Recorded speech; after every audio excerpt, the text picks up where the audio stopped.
सभी भाइयों को मेरी तरफ से प्यार भरा नमस्कार। और सभी मित्र, अगर आप सभी कर रहे हो एमटीएस की तैयारी, यानी एसएससी एमटीएस हवलदार की जो बंदा तैयारी कर रहा है, वो मेरे साथ जुड़ेंगे इस क्लास में और अंत में लाइक और शेयर करेंगे। देख लेना पूरा प्रैक्टिस सेट है, यानी इसमें हर वो क्वेश्चन देखने को मिलेगा आपको जो पेपर में पूछा जाता है या पेपर में जो क्वेश्चन आता है। मेरे स्टूडेंट, पहला क्वेश्चन हम डिस्कस करेंगे। इससे पहले एक बार इस क्लास को लाइक और शेयर और कमेंट करना, और अभी तक सब्सक्राइब नहीं किया ना तो कर लेना, क्योंकि सिलेक्शन वाली क्लासें आपके रोजाना देखने को मिलेगी। तो पहला क्वेश्चन देखते हैं, निम्नलिखित में से भारत की कोकिला किसे कहा जाता है? तो चलो बताएंगे यहां से हमारा उत्तर क्या बन सकता है। तो देखो, कोकिला है क्या है, आपको किसे कहा जाता है ये आपसे पूछ रहा है। भारत की कोकिला, तो हम किसे कहेंगे? कोकिला हमें कहा है भारत की कोकिला, तो कोकिला के नाम से सर्व प्रसिद्ध कौन है ये बताना है। तो सभी को पता है कोकिला कौन है। दो ऑप्शन में काटूंगा और दो में से आपको उत्तर देना है, या तो सरोजिनी नायडू या लता मंगेशकर। तो सभी का उत्तर क्या रहेगा यहाँ पर? तो यहाँ से मेरे मित्र सभी कहेंगे सरोजिनी नायडू। सरोजिनी नायडू यानी ऑप्शन नंबर डी, भारत की कोकिला कहा है इसने, यह ध्यान रखना, इसमें आपका सरोजिनी नायडू होगा। लता मंगेशकर की ओर आप मत चले जाना। चलो मेरे मित्र, क्वेश्चन नंबर 2 का उत्तर देंगे। निकोलो कोटी इटली का निवासी भारत की यात्रा किसके शासनकाल में किया था? अब यहां से अगर आप देखोगे अपने उत्तर की ओर हम चलते हैं, हर टाइप का आपको क्वेश्चन देखने का मिलेगा। जो जो थंबनेल पे लिख रखा है वो सारे क्वेश्चन आपको इसमें देखने को मिलते रहेंगे हर क्लास में रोजाना। अब देखो, देवराज द्वितीय, देवराय प्रथम, कृष्णदेव राय या हरिहर द्वितीय। तो मेरे स्टूडेंट, अब यहां से जो मित्र कहेगा ऑप्शन नंबर बी देवराय प्रथम, वो बिल्कुल यहां पर सही रहेगा। आगे बढ़ जाओ अगले क्वेश्चन पर। अवध के ब्रिटिश साम्राज्य में मिलने के समय अवध के नवाब कौन थे? जब आपको पता है अवध को ब्रिटिश यानी ईस्ट इंडिया कंपनी के तहत मिलाया गया, उस समय की बात चल रही है, उस समय वहां का नवाब कौन था, यानी वहां का राजा कौन था? तो हम सभी स्टूडेंट यहां से क्या कहोगे? मेरे सारे बच्चे कहेंगे, आप अपना उत्तर दीजिए जल्दी से। तो यहां से कहोगे वाजिद अली शाह। वाजिद अली शाह मेरे मित्र, मेरे स्टूडेंट, ऑप्शन नंबर डी यहां से बिल्कुल सही है। आगे बढ़ो। माता बसंत के उपनाम से कौन जाना जाता है? माता बसंत के उपनाम से कौन जाने जाते हैं, ये आपको बताना है। माता बसंत जो भारतीय राष्ट्रीय कांग्रेस की पहली महिला अध्यक्ष थी। अब इतना बता चुका हूं, अब आपको आगे हिंट देने की जरूरत नहीं है। Sarojini Naidu, Bhikaji Cama, Annie Besant, Indira Gandhi. मेरे student, option number C Annie Besant बिल्कुल सही रहेगा आपका उत्तर। यहां से आगे बढ़ो। रासायनिक परिवर्तन का उदाहरण नहीं है। रासायनिक परिवर्तन का उदाहरण नहीं है, आपको बताना है क्या? जैसे कि हम यहां से क्या कहें, दूध का खट्टा होना, कोयला का जलना, शक्कर पानी में घुलना।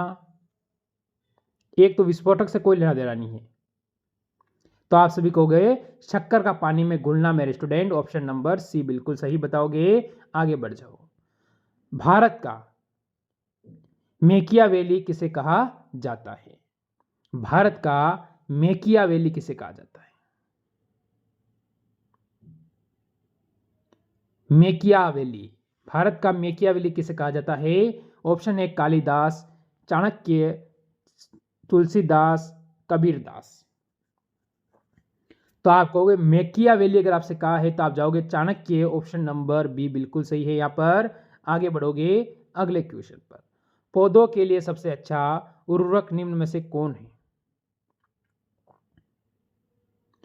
Urea, compost, ammonium sulphate, super phosphate.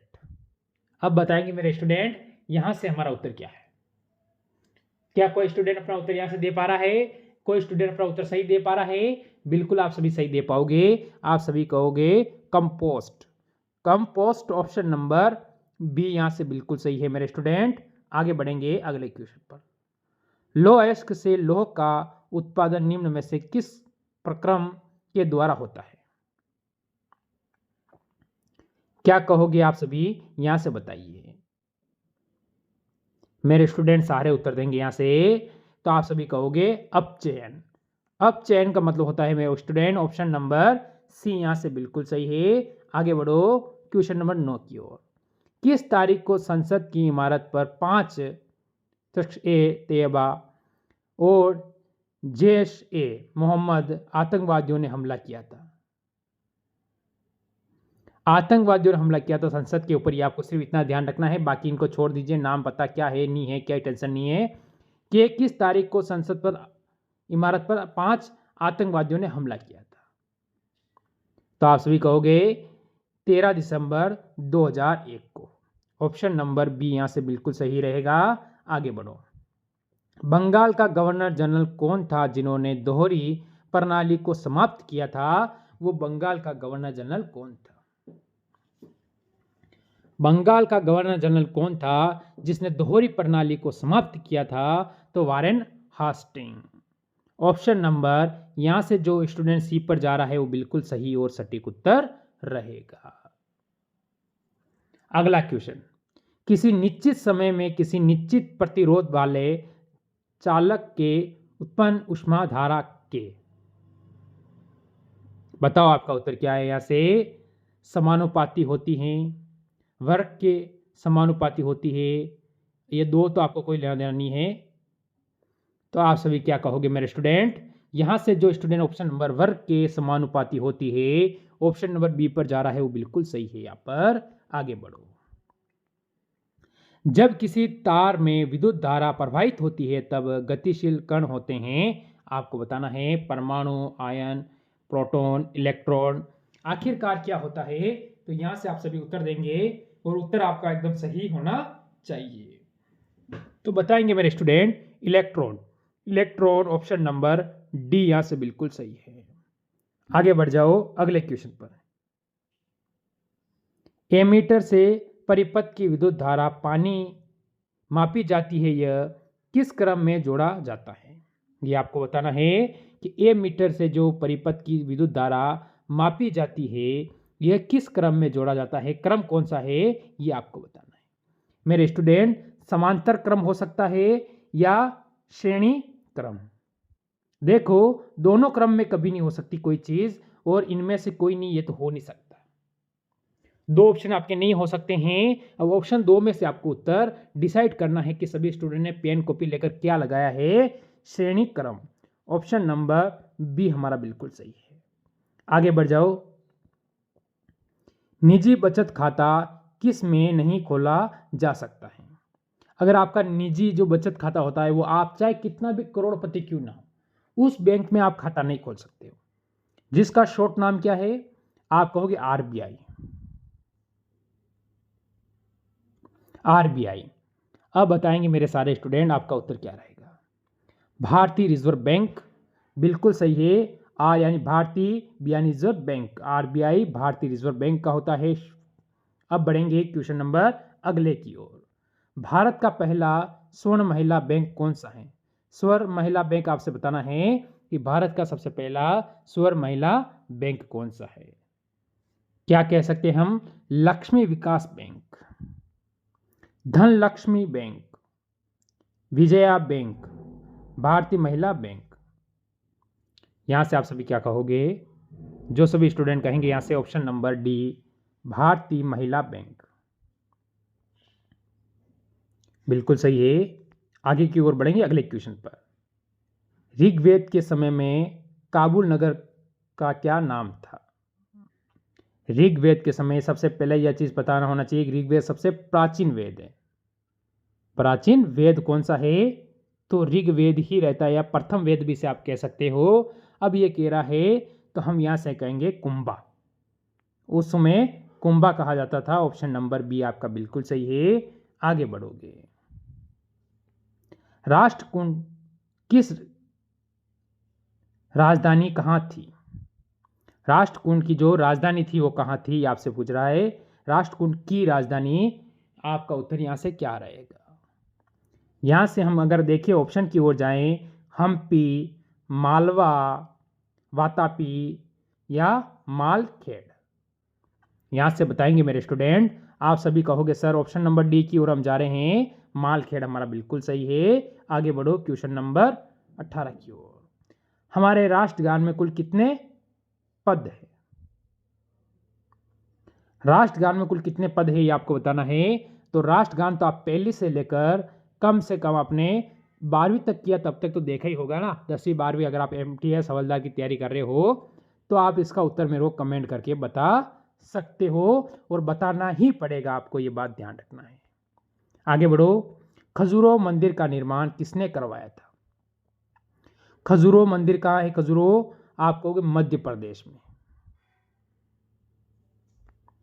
Khajuraho का मंदिर कहाँ है? मध्य प्रदेश के अंदर। तो आप बताओ आपका उत्तर क्या है? तो हम यहां से कहेंगे चंदेलों ने करवाया था। यहां से मेरे स्टूडेंट ऑप्शन नंबर बी की ओर हम जाएंगे, जो बिल्कुल सही है।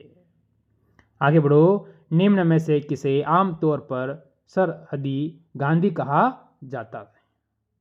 सरहदी गांधी किसे कहा जाता है ये आपको बताना है। 4 ऑप्शन आपके सामने है, क्या नाम बता दूं मैं? चलो देख लो। खान अब्दुल गफर खान को, मौलाना अब्दुल कलाम आज़ाद को, डॉक्टर राजेंद्र प्रसाद को, विनोबा भावे को। मेरे स्टूडेंट यहां से जो हमारा उत्तर है वो क्या बनेगा? आप सभी कहोगे यहां से option number A, Khan Abdul Gruffudd Khan को कहा जाता है। देखो क्वेश्चन कह रहा है चैतन्य महाप्रभु किस देवता के उपासक थे? चैतन्य जो महाप्रभु थे वो कौन से देवता के उपासक थे ये आपको बताना है। अगर अब आप देवता पे जाते हो तो देवता आप देखोगे कृष्ण, शिव, विष्णु, गणेश।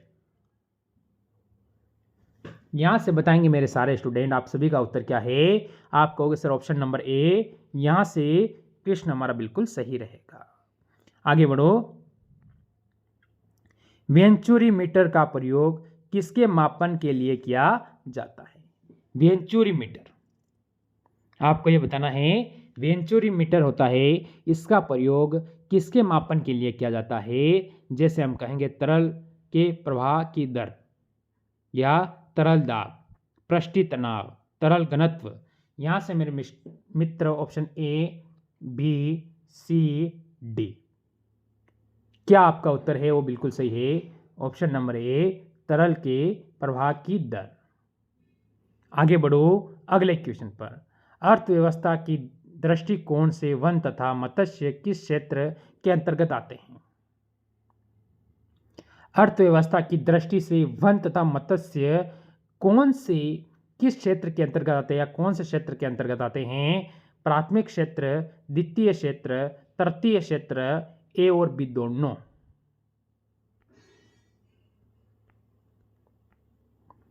तो आप सभी क्या कहोगे? मेरे स्टूडेंट आप सभी कहोगे ऑप्शन नंबर ए हमारा बिल्कुल सही है। आगे बढ़ो।